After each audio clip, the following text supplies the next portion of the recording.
Hey everyone, welcome back to the channel. Thank you for being here. My name is Andrew, coming to you from the beautiful Carolinas. Today's topic is going to be when it ends before the planned discard. Think about that for a minute. Everyone, if you like the content, please like, subscribe, and share. So the discard, what is that? That's when somebody throws something away. In this case, that's when the narcissist threw away a relationship. And my hope is it wasn't you, but it probably was you. The discard was planned. Now, did they know the exact date, moment, time, hour, and everything down to a T? Possibly. One never knows what goes through the little pea brain of the narcissist. But I can assure you one thing. They knew that your relationship, just like every relationship they enter, it had an expiration date. It was going to end one way or the other. This is what the narcissist knew. The narcissist knew so many things in that relationship from the minute they met you until the very minute it ended, no matter how it ended. The narcissist did plan the discard. Now, many times what happens is the narcissist will have a key point in time or a key period when they're thinking of discarding a certain person.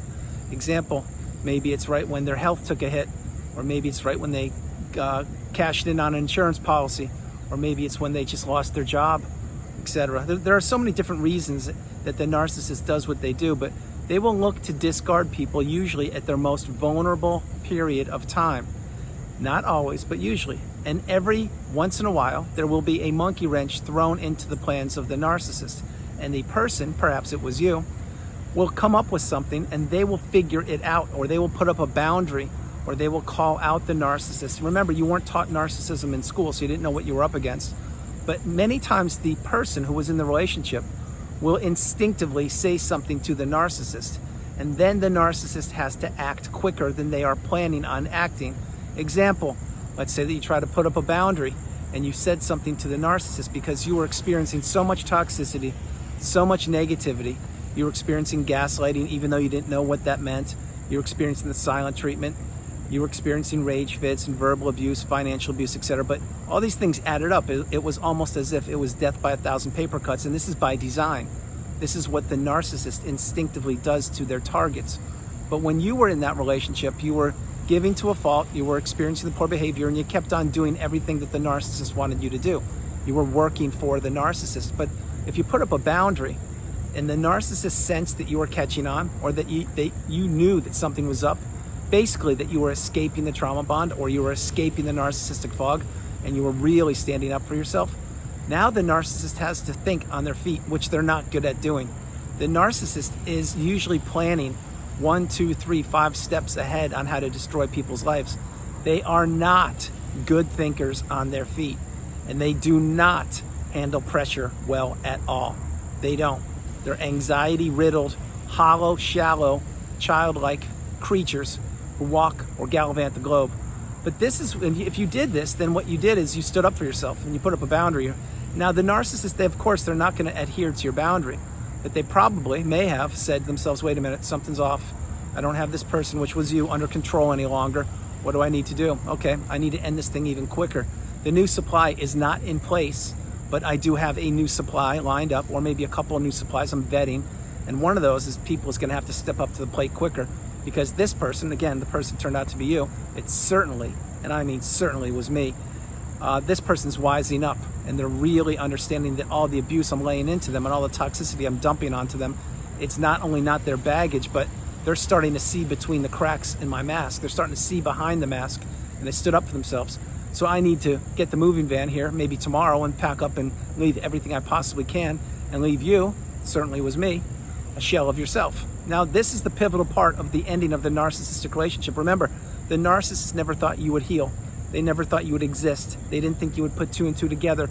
They didn't think you would see behind the mask. They didn't think you were smart enough to figure out that you were in a trauma bond and that you were in a narcissistic relationship. They also didn't think you would ever figure out that they never loved you. They have no love within them. They don't love anybody, which includes the new supply and their own children. All they care about is themselves. But this is what happened, or it may have happened with you. You see, you threw a monkey wrench into the strategic plans of the narcissist who was going to discard you at a certain time. Maybe it was when the kids graduated high school or graduated university, or maybe it was when you quit your job or retired, or like I said, when your health took a hit. Who knows? But The narcissist had their eyes on you while they were grooming other sources of supply in the background, and they were figuring out how much you had in the tank. Did you have another couple months? Did you have another couple years, maybe another decade? Or was it about time to discard you and crumble you up like a sheet of paper and throw you away in the freeway? Sorry, not to be graphic, but this is what these people do. They don't care about anybody.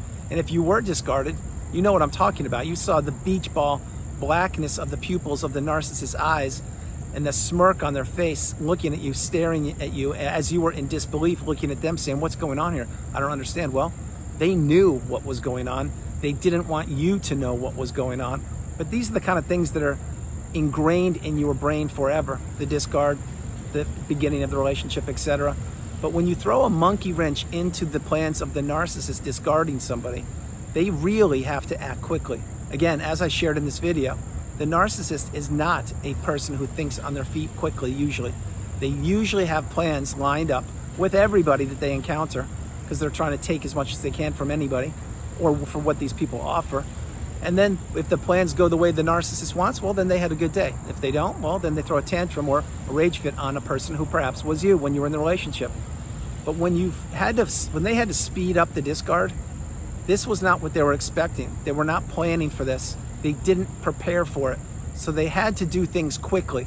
They had to call up and sign up all the troops, all the flying monkeys, all the enablers, all the people that were listening to the false narrative of the narcissist, all the people that were listening to the smear campaign, which was well underway, but long after you met the narcissist. As soon as you met the narcissist, that's when the smear campaign was underway. You just didn't know about it. But this is when they had to take action, and they had to say, okay, now, this little script in my pea brain, it's now telling me that the discard I had planned maybe for Christmas or New Year's, that's not going to take place. I now have to do it a couple months sooner. What do I do? Oh, okay. I have to just do things a little bit differently. Oh, okay, I have to call the moving van. I have to tell my immediate family members that it's time I'm moving on, etc. This is the things that go on in their brain. And they have to do it in the most damaging way possible. Now, you also may say this, the ending of a narcissistic relationship, it always ends with a thud, a crash, a bang. That's true. There would never, in the history of humankind, be a good ending to a narcissistic relationship, meaning the way it ended. Because the narcissist doesn't have empathy like you do. They don't have love within them. They want to twist the knife of pain or misery or misdirection or confusion and chaos into you. That's what they did. That's what they're doing. That's what they will always do because it's their nature. You see, the narcissist can't be upfront and honest and authentic and genuine. They didn't hand you the 2-page report telling you who they were. They acted like they cared about you. They acted like they were going to grow old with you or raise kids, etc., and go into business, whatever they wanted to do with you. But there was an end game to all of this. And the end game was to keep you stuck, to keep you pining for the narcissist, to keep you thinking about them, to have you not healing, and to have you giving them more and more chances so they can inflict more and more damage upon you. That's not what we do. What we do on the channel is we go no contact. We block the narcissist. We delete them, remove them and all flying monkeys and people associated with them. If not now, when? But again, you didn't know what narcissism was. You didn't know that the discard was around the corner. You didn't know that someone could throw another human being away the way the narcissist did. You didn't know the glossary, the terms, the definitions in the narcissistic abusive cycle. You couldn't wrap your head around the fact that the person who claimed that they loved you actually wanted to destroy you. You couldn't wrap your head around the fact that they have no love in them at all. This is why the narcissistic abusive relationship is the relationship you need to heal from. You need to slow your life down, take your time, see a therapist, journal, meditate, watch videos, read, heal childhood wounds, and you need to really understand that you're out of the relationship. There is no more drama in your life. There's no more roller coaster of emotions. This is where you really stay in the cocoon of boundaries and you process things and you say that, yes, I am fortunate to be out of that relationship. It was the most taxing, challenging, trying relationship I had ever been a part of. I don't wish this upon my worst enemy, and I certainly don't want to go back to that narcissist or any narcissist in the future, because this one almost took me down for the count, but it didn't, because I am here. I am alive. I am on the planet. I am learning. I am growing. I'm becoming awakened and aware. Now, all these things I'm mentioning to you, this possibly could have been you when you threw a monkey wrench in the planned discard. If you did, you saw the narcissist behave in a way you never saw them behave before. Because did they think they were in control? Yeah. Were they in control? Actually, they were. But it wasn't the kind of control they wanted. They had to act quicker. if you figured it out and you called them out or did something, because the narcissist had everything lined up, all the flying monkeys, all the enablers. They had everything lined up except for possibly the new supply. But then again, maybe they did have the new supply lined up. We will never know. We never know what the narcissist is thinking when we were with them. We certainly don't want to know what they're thinking when we're nowhere near them. And we never know, even if we were sitting next to them in the past, where their mind was. It wasn't in a loving, comfortable state and wanting to be close to you. No, it was trying to zap your energy by giving you the silent treatment. Maybe you were sitting on the couch with them and they were ignoring you and texting the new supply in one of their 3 smartphones, and you were miserable. You were not in a good place because the narcissist was giving you the silent treatment, but they were sitting right next to you and you were saying, what's going on here? I don't get this. We've been married for X number of years and you're not talking to me? What? Well, this is what the narcissist does. So when you call them out, and I wouldn't suggest calling the narcissist out at all, but if you did in the past, you know what I'm talking about. You threw a monkey wrench in their plans to destroy you. And this is what the narcissist didn't want. Remember, the narcissist needs to be in control of everybody, from their own children to their parents, to their friends, colleagues, to the new supply, to the person they were in the relationship before you and after. And if the narcissist loses control, they can't handle it. They don't know what to do, which is why, again, I'll say it for the 3rd time in this video, the narcissist is not the sharpest thinker on their feet. They can't handle not being in control. So when the planned discard gets thrown for a curveball, this is a big thing. What it did, I will tell you with you, most likely, it certainly did with me, is it ruined the plans of the perfect discard by the narcissist. Yes, the narcissist did have the discard planned. Did I know when it would be? No, absolutely not. I never knew when it would be because I didn't know that narcissism existed. What I did know is one evening I stood up for myself and I called out a certain person and put up boundaries, and the next day it was over. But I would much rather have been myself doing what I did, standing up for myself and having a boundary, even if it was only one boundary in the relationship. If that was the boundary, the catalyst that sped up the ending of the relationship, well, that's the way it was with me, and maybe that's the way it was with you. But either way, that relationship had to come to an end, and there is no good ending ever in a narcissistic relationship because one person, which was you, has to heal. That's what I had to do. The other person simply slithers away onto a new source of supply and looking to get their dirty fangs sunken into another person. That's what they do. That's why the narcissist can't introspect. They can't be accountable. They can't take blame. They will never ever do anything other than rewrite the past the way they want it to be presented. They will never do anything with the flying monkeys enablers other than to paint the false narrative of you and what you did or didn't do in that relationship.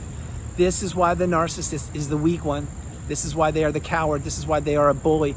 This is why they are a petulant child in their tiny little brain. And this is why they can't introspect or grow or ever evolve or change. So understand what I'm sharing with you. If you were discarded, my heart goes out to you. If you had to end it yourself, my heart goes out to you. If you were in a relationship at all, again, my heart goes out to you. But if you were one of the people who threw a monkey wrench in the planned discard of the narcissist like I was, that means you stood up for yourself. That means you said something.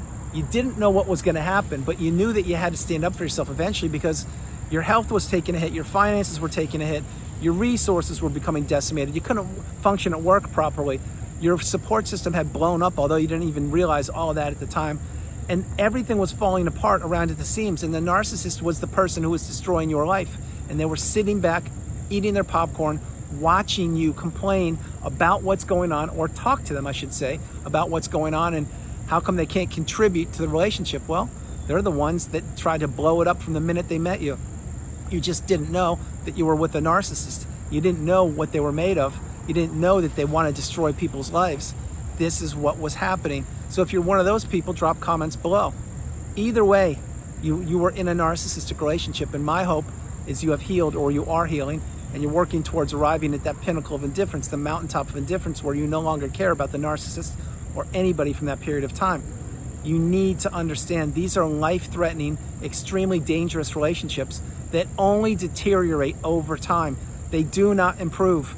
Like the laws of the universe and the laws of gravity, this too is a law. The narcissistic relationship is doomed to failure from the minute you met the narcissist, and they're destined and doomed to fail every single time a person enters these relationships. So everyone, that's the video. I hope you liked it. I loved doing it from the beautiful Carolinas. This is Andrew. Namaste. Have a great afternoon, evening, or morning, no matter where you are on the planet. You are not alone. Remember that. You are not alone. I love you all. God bless you. And before I close the video, I want to share with you, you need to understand to be kind with yourself, be patient with yourself, be stoic, be centered, be focused, and understand that the relationship you're in, it wasn't your fault. You were believing in somebody's words. Those words did not match their actions. They were trying to find a host because they are a parasitic creature, and they were trying to take as much from you as they possibly could. They accomplished this for the length of the relationship until when? That's right, until they couldn't do it any longer. No matter what happened, that relationship ended. It ceased. It stopped. It ended. And when that ended, that's when you had to get that needle in a haystack. That's when you had to put yourself back together and heal and learn and deduce and figure out what narcissism is. That is something the narcissist never wanted you to figure out. And the narcissist just went on somewhere else and put on a new mask for a new person, trying to manipulate and take them down for the count. You are a fortunate you're a fortunate person to be here, and you should be grateful, and you should be pleased that you figured this out. And you should, above all, be going no contact with these people. Do not allow them to creep back into your life. It will never, ever improve. I love you all. God bless you, and I'll talk to you tomorrow. Bye, everybody.